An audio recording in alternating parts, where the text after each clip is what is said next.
Hello and welcome to another episode of MMOFTW here on MMORPG.com. I'm your host Bill Murphy, and this is the week that was in MMO news.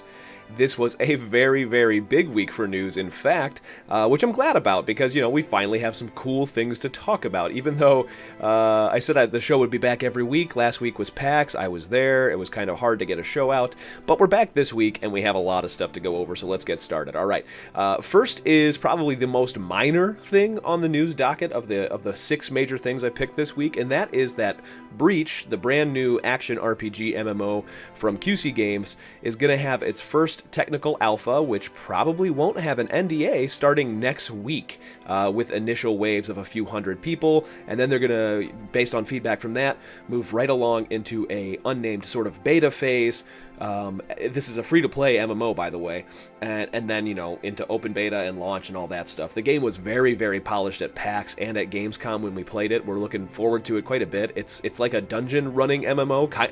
Honestly, if you want to call it anything, it's like a 3D dungeon runner, or, a dungeon fighter online. That's kind of what it reminds me of, only it adds in the ability that players can sometimes opt in, if they want to play a Veil Demon, which is like a powerful spirit that is in the level with the other players fighting against the players. It's very cool, very stylized, great combat that works both on the keyboard and mouse and the controller, and it's something very interesting and different coming out of those guys down in Austin at QC Games. Now, next up is the LA Times news. That's right, LA Times. How does that make sense in gaming, right? The LA Times owner and a company called Nantworks have partnered with Daybreak to make mobile versions of H1Z1 and EverQuest games and more. So that means you're going to see, there's a mobile PUBG and there's a mobile Fortnite, there's going to be a mobile H1Z1. And maybe if we're lucky, there will be a mobile classic EverQuest, maybe a mobile EverQuest 2. Who knows? It would be pretty interesting, to say the least. The deal was just announced this week. There's no real official dates or anything like that we can get excited about yet, but keep your eyes out there in the wild for news from Daybreak, I guess, on these mobile games. I'm not much of a mobile game player when it comes to MMOs and stuff like that, but who knows? I could see myself playing a mobile themed version of Clash of Clans with an EverQuest skin over it. I'm not gonna lie, I would probably play that. Moving right along to some news from Ashes of Creation at PAX. During their panel last week at PAX West, they announced that the first alpha, they're calling Alpha 1 Phase 1, is going to be beginning quietly with a very few people. Right now, as I'm talking, there are people playing Ashes of Creation's Alpha 1 Phase 1. And then by December, they'll have a lot more people, all the 10,000 people that have reached that alpha tier will be in there.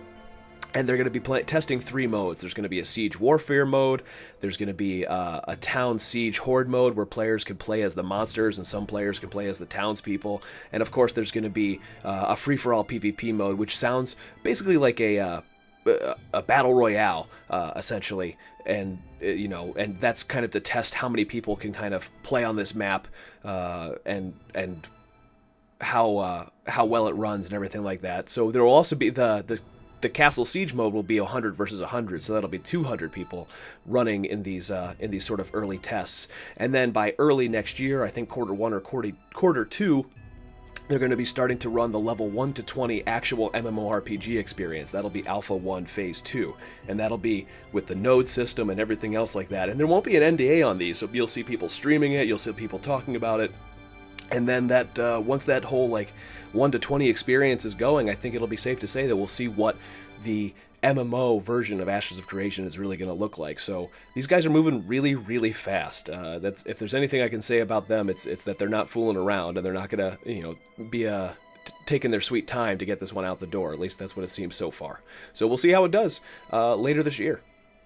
And now on to the megaton news announcements out of the week. The first is a very, very sad one because, as you guys know, I'm a fan of WildStar, and Carbine Studios is shutting down, with WildStar going to be closing. It was reported first by Kotaku that staff were informed of the closure at a meeting today. But it has been looming for a while after at least two of the studio's game projects, aside from WildStar, failed to gain traction within NCSoft. NCSoft didn't really see any, any reason to keep going, so they shut down WildStar and they're shutting down Carbine Studios.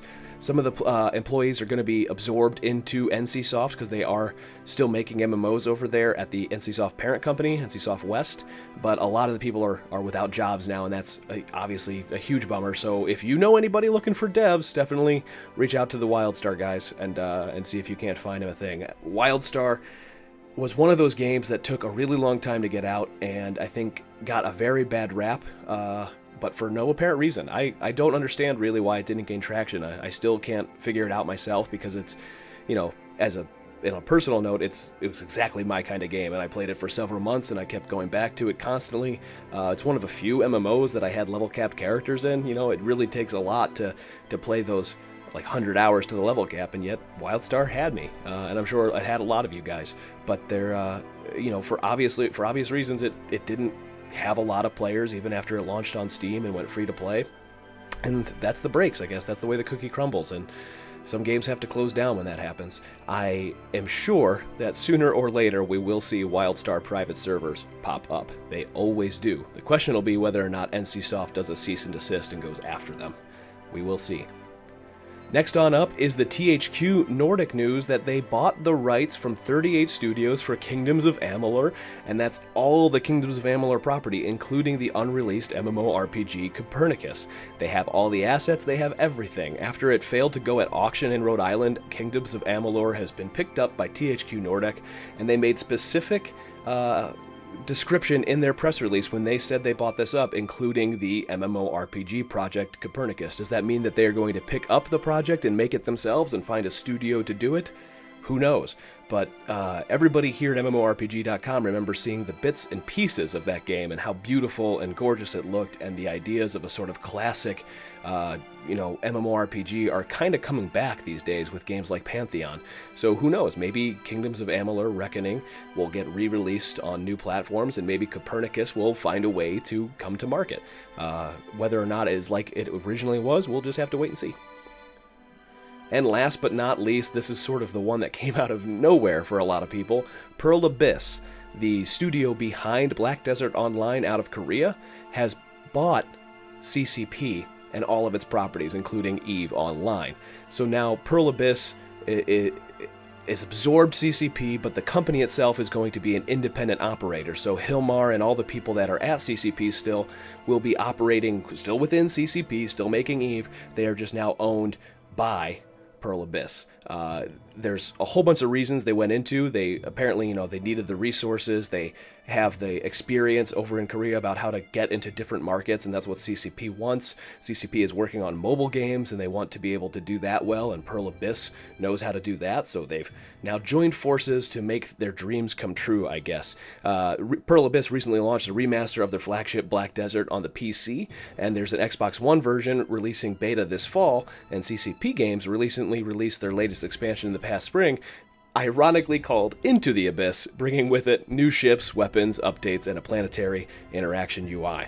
So we asked whether the acquisition will affect any of the upcoming activities, and the answer we got back is no. It doesn't affect EVE Vegas in October, and it shouldn't have effect on any 2019 plans. Basically, now there's stakeholders that they have to answer to at CCP, and there will probably be decisions made in the future that are influenced by Pearl Abyss, but for all intents and purposes, CCP and EVE Online go on as they have been.